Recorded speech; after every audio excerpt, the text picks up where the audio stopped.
तो आज हम लोग लूसेंट का जो है पेज नंबर 13 को कवर करेंगे। वो एंशिएंट इंडिया का पार्ट है।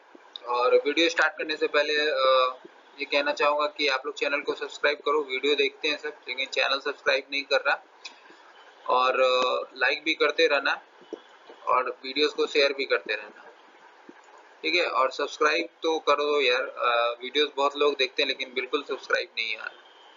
सब्सक्राइब करोगे तो वीडियो बनाने का मोटिवेशन भी आएगा अंदर से। तो देखते हैं आज पहला क्वेश्चन क्या है। पहला क्वेश्चन है कि अशोक के समय में प्रांतों का विभाजन विषय में किया गया, ठीक है, जो किसके अधीन होते थे। तो सबसे पहले जो प्रांतों का जो विभाजन होता था वो विषय में किया जाता था, ये याद रखना है। और किसके अधीन होता था, तो ऑप्शन है विषयपति, एग्रोनोमाई, ग्रामिक या गढ़पुरुष। तो जो विषयपति होते थे वही इसके अधीन होते थे, मतलब इसके अधीन यही प्रांत का जो विभाजन विषय होता था इसी के अधीन होता था। आगे चलते हैं। ग्राम का मुखिया क्या कहलाता था, तो ये इसको ग्रामिक कहते थे। ये बेसिक सा क्वेश्चन है। आगे बढ़ते हैं। गोप का क्या कार्य क्या था, तो ऑप्शन है 10 ग्रामों का शासन संभालना, गुप्तचर विभाग को संभालना, युद्ध क्षेत्र में सेना का नेतृत्व करना, मार्ग निर्माण का अधिकारी। तो इसका जो है वो ऑप्शन ए है, 10 ग्रामों का शासन संभालना जो था वो गोप का कार्य था। जो युद्ध क्षेत्र में जो नेतृत्व करता था सेना का, उसको नायक कहा गया है मौर्य काल में, ठीक है। ये क्वेश्चन इंक्लूड नहीं था इसलिए इसी में मैं बता दिया हूँ। आगे चलते हैं। बिक्री कर के रूप में मूल्य का कितना भाग वसूला जाता था मौर्य वंश में। ऑप्शन 11वां, 10वां, 13वां या 14वां भाग। तो 10वां भाग जो है वो वसूला जाता था। आगे चलते हैं। किसके अनुसार चंद्रगुप्त मौर्य की सेना को लुटेरों का सेना कहा गया है, ठीक है। तो ऑप्शन है जस्टिन मैकेन्थिस या विलियम जोन्स या इनमें से कोई नहीं। तो जस्टिन के हिसाब से जो है ये चंद्रगुप्त की सेना को लुटेरों का सेना कहा गया है। आगे बढ़ते हैं कि मार्ग निर्माण अधिकारी को मेगास्थनीज के अनुसार कौन होता था, मतलब मार्ग निर्माण अधिकारी जो होता था वो मेगास्थनीज के अनुसार कौन होता था। ऑप्शन है विषयपति, ग्रामिक, गढ़पुरुष या एग्रोनोमाई। तो ये एग्रोनोमाई जो है ये क्यों कौन होता था, मार्ग निर्माण का अधिकारी होता था मौर्य काल में। आगे बढ़ते हैं।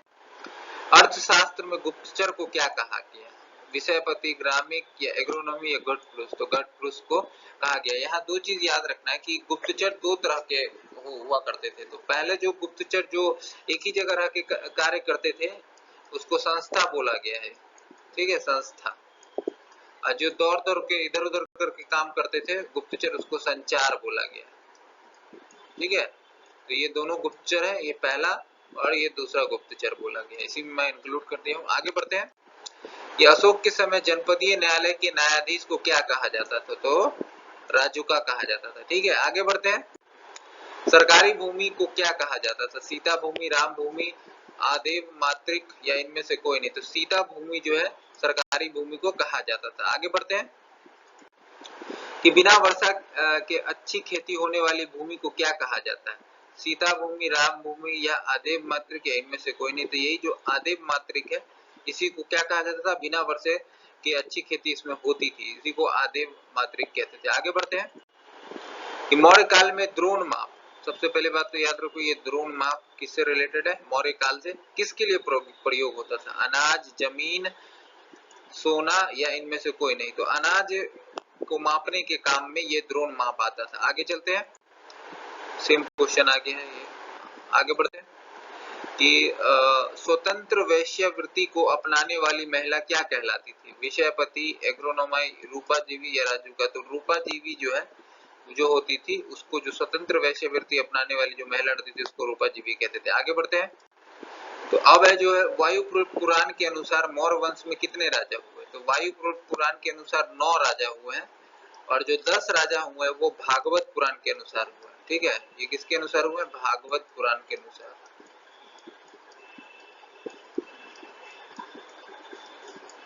ये भागवत पुराण के अनुसार 10 राजा हैं, और वायु पुराण के हिसाब से 9 मौर्य के राजा थे। लास्ट राजा था बृहदत्त,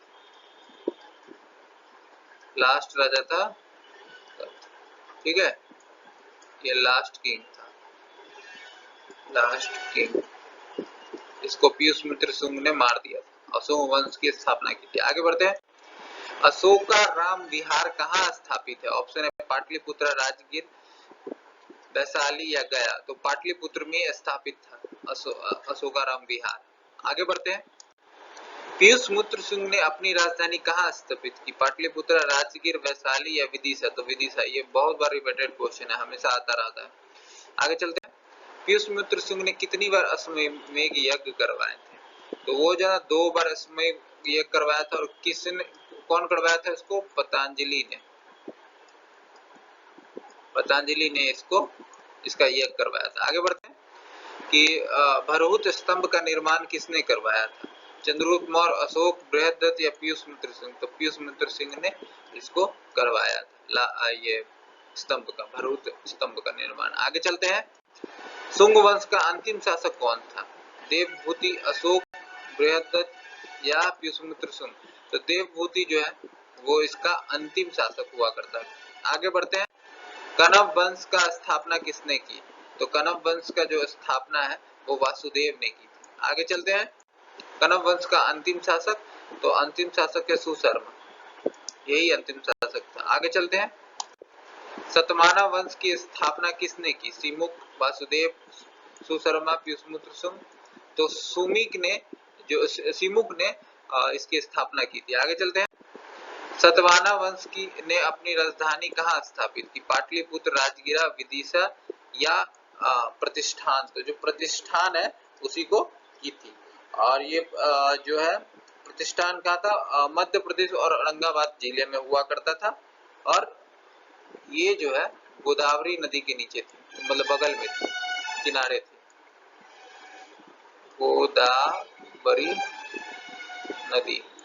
गोदावरी नदी के बगल में हुआ करता। आगे चलते हैं।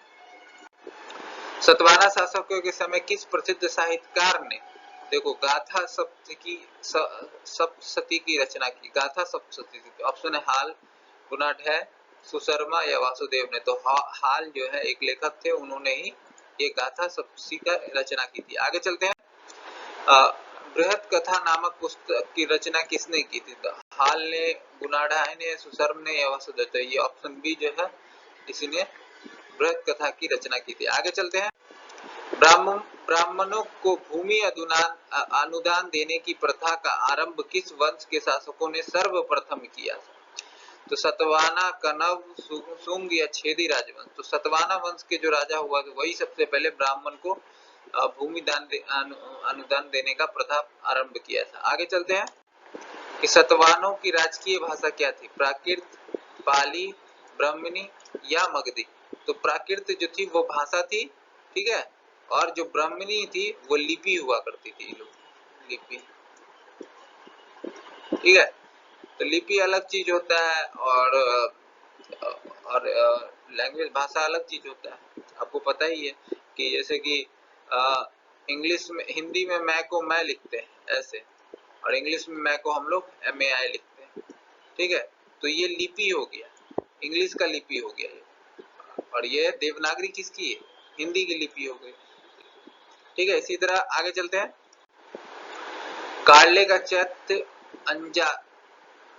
अजंता होगा, हाँ, अजंता एवं एलोरा की गुफाओं का निर्माण एवं अमरावती कला का विकास किस वंश के राजाओं ने करवाया? ऑप्शन है सतवाहन, कण्व, शुंग या छेदी राजवंश। तो सतवाहन के राजाओं ने करवाया था। आगे चलते हैं। तो ये आखिरी क्वेश्चन ही था, बस इसमें कुछ जो छेदी राजवंश है, छेदी राजवंश, ठीक है, इसका क्या था? इसका एक इम्पोर्टेंट जो है खारवेल जो राजा है वो इम्पोर्टेंट है। और इसकी जो जानकारी हमको मिलती है हाथी गुम्फा, करीब हाथी गुम्फा, हाथी गुम्फा की गुफाएं जो है अभिलेख, सॉरी माफ करना, अभिलेख से मिलती है,